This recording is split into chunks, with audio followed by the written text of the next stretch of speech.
Hey, what's up, guys? I'm here in the studio. I want to start this journey with you.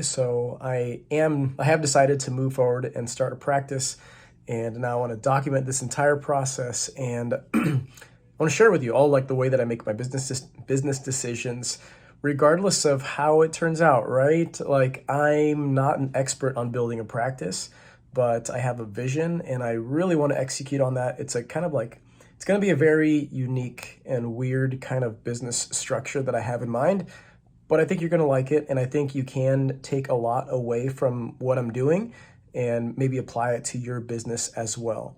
So in today's video, I'd like to share with you how I decide on moving forward with a business opportunity or not. So it's a very general principle you can apply to a lot of things. It's just the principle of estimating really fast. So using fast estimations. Sometimes this is called Fermi estimation. So it's essentially trying to get to a ballpark figure to see if it's an idea worth considering. So you want to ballpark how much this is going to cost you, how much you're going to profit, and is this sustainable? So I'm going to show you right now on just some sloppy whiteboard stream of consciousness type of analysis on how I decided to move forward with this practice. I feel like a lot of people get stuck at that part, right? They get stuck at like, I want to start a practice, but I don't know if it's going to work out financially. What does this even mean for me? This is kind of a structured approach for it. And I've been doing this ever since I was like in elementary school. I would sit down on the toilet with like a notepad and just write down my costs, my profit, my market, and see if it's an idea worth pursuing or not. So using these fast estimation, super useful. I hope you get something out of it. All right, check it out. I'm going to do this right here on this little iPad. So first we're looking at our constraints. Then we're going to look at our business model. Then we're going to be looking at our revenue and our costs. So we're looking at these four things, and let's start up here at constraints. So this is going to vary by your personal situation. For a constraint for a lot of people, for most people actually, is going to be the money, right? So how much money does this business need to produce for you in order for it to be a worthwhile endeavor? For this endeavor that I'm taking on right now with Implant Ninja, with this practice that I'm building, I don't really have a number that I'm shooting for. I'm not really trying to make a certain amount of money with it. That's not one of the principal motivators of taking on this business that we're starting. So other constraints, let's say that I want to practice 1 day a week. So I want the practice to be open 1 day per week. Let's say it's going to be 9 a.m. to 3 p.m. Other constraints here might be like, I don't know, location, other things that kind of like other boundaries that you have to work with. So let's just work with this one right now. In our business model, so for dentistry, there are not a ton of business models for the average dentist opening a practice, right? If you're going to open a practice, probably you have in mind patients that have money that they give to the doctor, right? They give to you, and then you give them services back, right? So a business model is basically how somebody pays you and how they get the service. So sometimes that's like done with subscription. That's like one business model, but that's not really done with dentistry. Usually it's just like they pay and you give a service, but you do have insurance right here playing a role in that payment process. So this is basically what I'm assuming we're all going to follow. Patient pays something and doctor delivers something.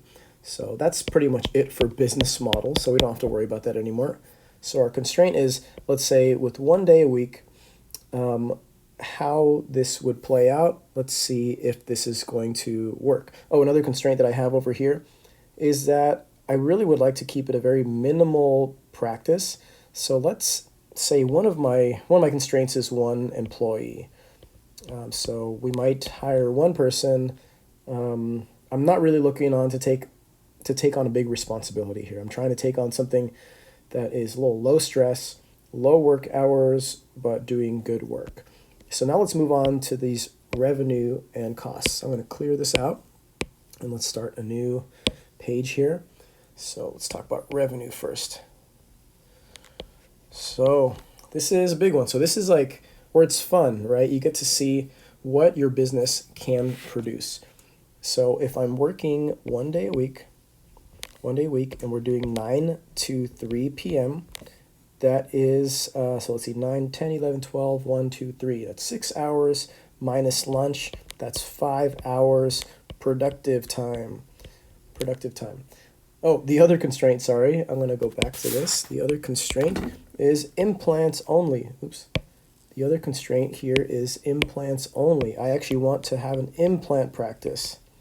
So whatever your niche is, you can plug it in here. My niche is implants, so that's what I want to plug in. So I want it to be an implant practice.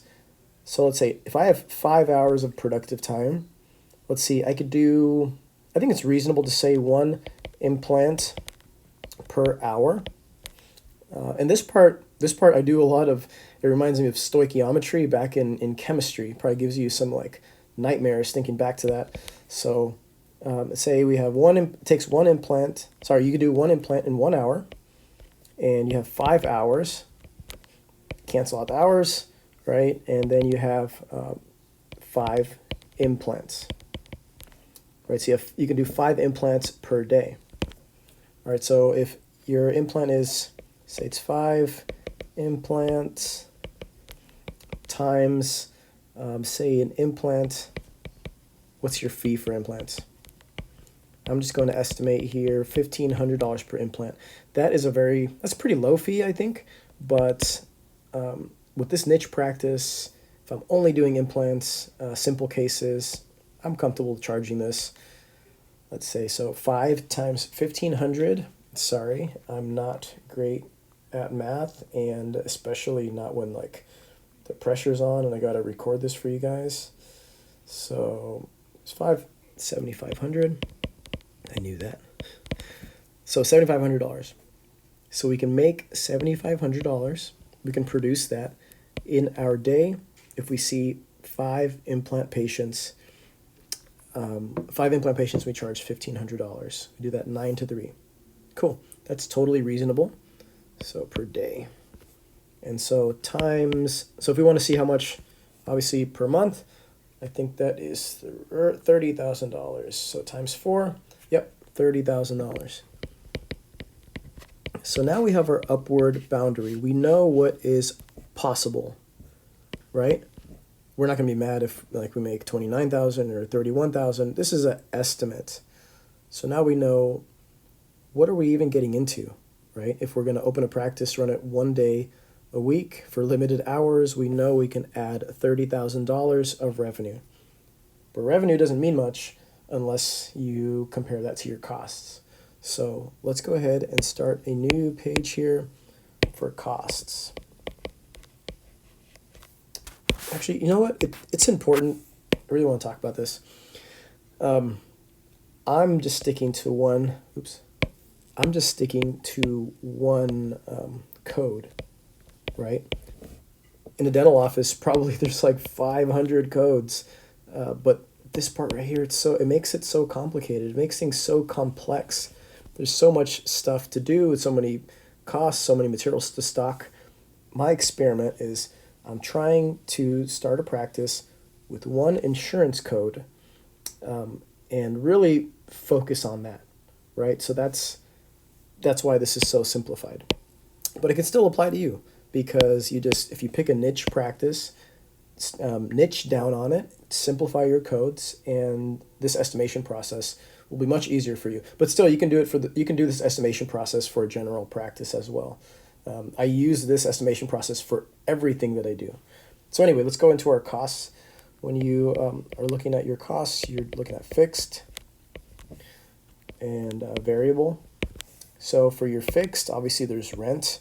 So for this practice, I believe rent is $1,550, something like that. I know you're probably like, holy smokes, how did he get a rent so low? Well, you just got to look. Just got to look a lot. In another video, I'll show you how I compare different opportunities there were some buildings that were for purchase. There were some, smaller ones that I could rent out. I ultimately ended up choosing the one that's smaller to rent out that's already set up. One of the reasons was that this is such a small risk. Anyway, $1,550 for rent. We're also looking at, let's say, malpractice insurance. I don't know, let's throw another $1,000 there. That might be a little bit high. Also utilities, I don't know, $500. And remember our constraint, we wanted to hire one person, maybe. So one person, let's say if you're paying them $18 an hour, that's $36,000 a year, and that is $3,000 per month. Oops, I put this on the wrong side. $3,000, and then it's just for this person. Great. So now I'm going to add all these things up.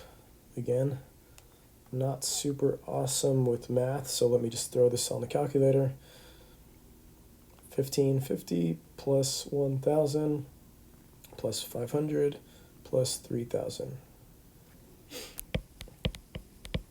All right, that's the cost. Honestly, this is kind of high for malpractice. I honestly don't even know what I'm paying for malpractice, so I'm thinking that's too high, but that's okay. You want your fixed cost estimation. You want your cost estimations to be higher than you anticipate, because you don't want any cost to catch you off guard. So actually, on that note, let's just add 10%. Let's add 10% to this. So 6,050 times 1.1, and that's, you know what? Just to be on the safe side, I don't want to add 10%. Let me add 20%. Let me add 20%. 1.2. All right, so the total here is about 7,260. Let's just say 7,300. So that's your fixed costs, and this is just an estimate, of course, just an estimate. Great. So now let's go to variable costs. In your variable costs, let's just start a dedicated page for that. Variable costs at an implant practice, we're going to be doing 145.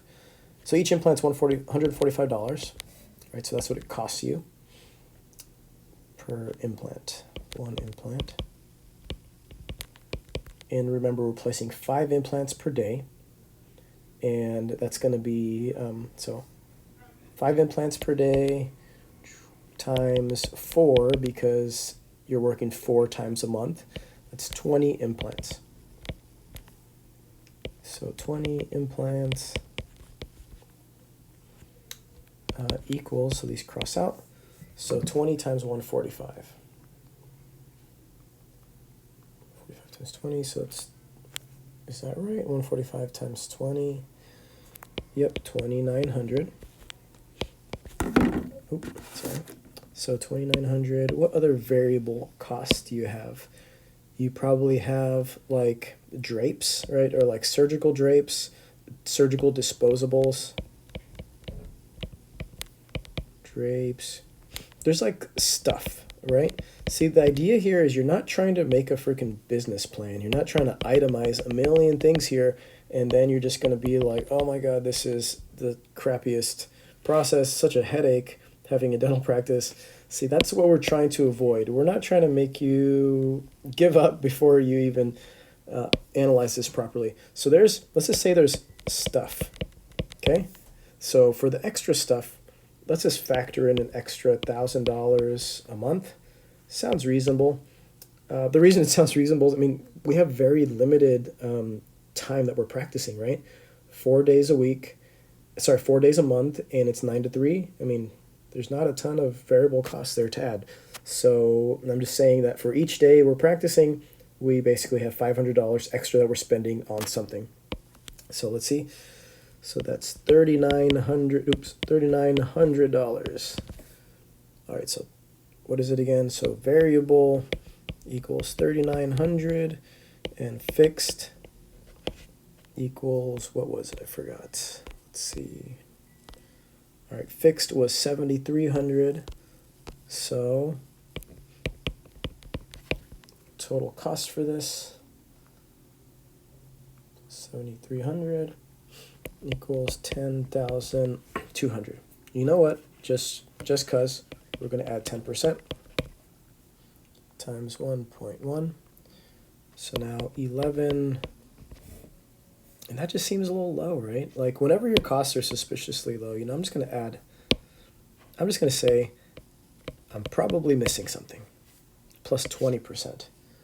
So let's see, 10,200 times 1.2.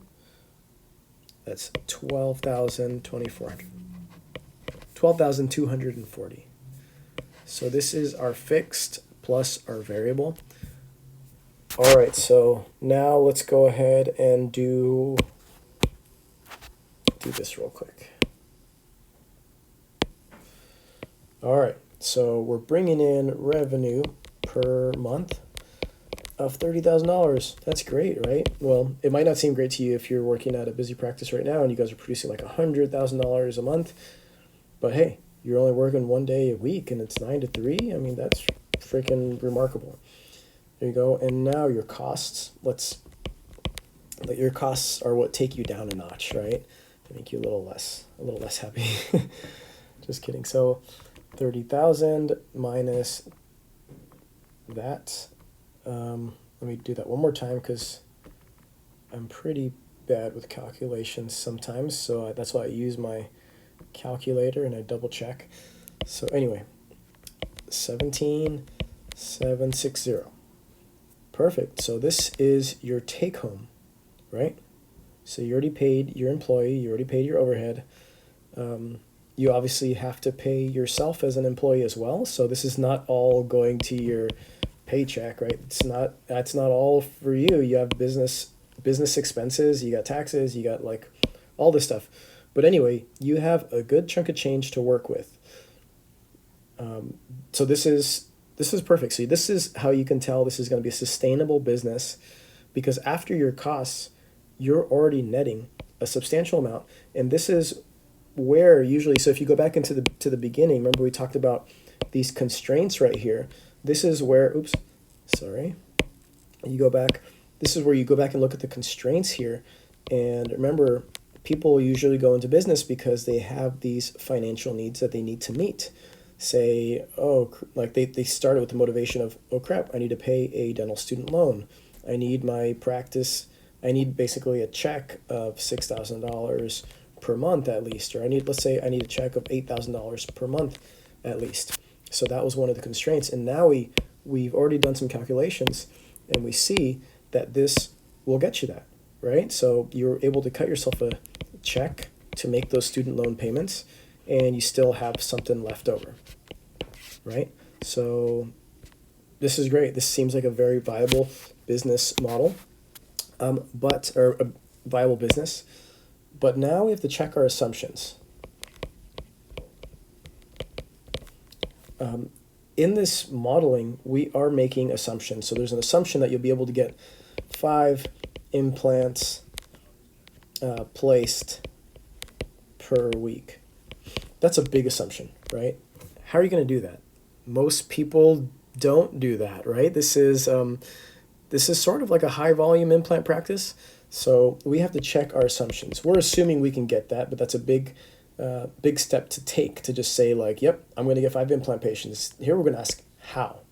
So if we're going to place 5 implants on a Friday, that means that we need to actually screen 15 patients.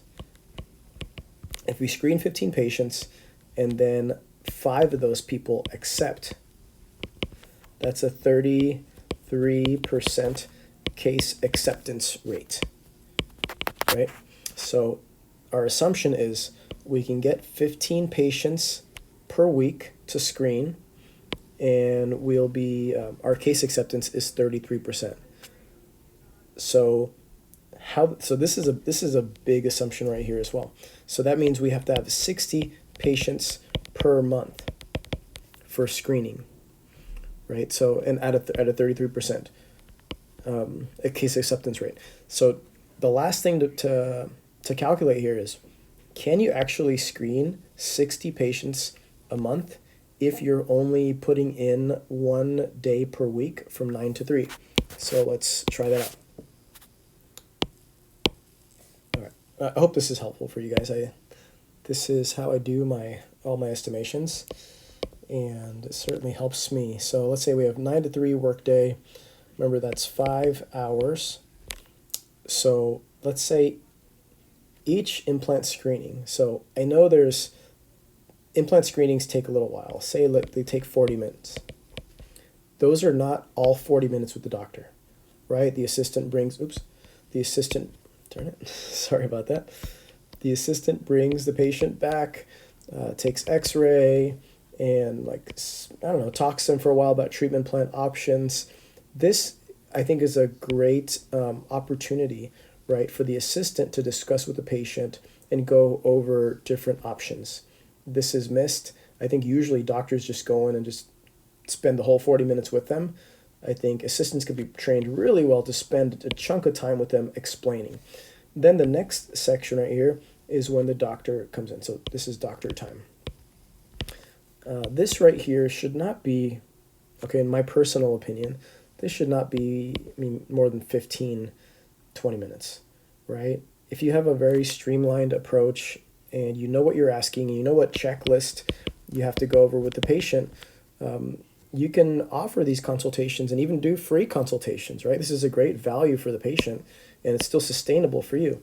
So anyway, I'm going to assume that we're spending 20 minutes per patient on screening. So let's see. So if we have 15 patients per week, then that means we are spending how much time? So 15 times 20. So we need 300 minutes of screening time.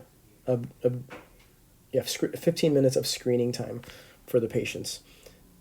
So, sorry, I don't want to get too off topic here, but in our practice, we're going to do it really unconventional. So I'm going to try to minimize the doctor time in screening the patients. So that's what we're doing up here, okay? Let's just say that it takes 15 minutes of assistant time. Okay, so we'll base this off of assistant time. So we need 300 minutes available in the day. So how much is that? 300 minutes divided by 60 equals 5 hours. So that means that it fits really neatly into our workday, right? This fits really neatly into our workday. If we spend our workday, somebody's doing consults, right? Somebody's screening patients, or like taking cone beams and telling them the doctor will assess it or something. If we have like a standardized approach to doing these screenings and we take 15 minutes per patient, 20 minutes per patient to do these screenings, we should be able to meet all of the number of screenings that we need. So we'll be able to hit that 60 screenings per month. Now, this is where I'm kind of seeing like we're cutting it close, right? Because I'm making the assumption that it'll take 20 minutes. And you see, I already ran into the problem here. I'm trying to like explain it to you guys, and you're probably wondering, well, what about the doctor time, right? So you can't not factor doctor time. This is where I'm already seeing one of our assumptions is failing a little bit. So we're going to have to do something, right? We might have to open like half day per week for screenings only, right? So maybe not doctor time, maybe open half day per week just for screenings. Maybe I just have an assistant there 1 day and they're just taking cone beams.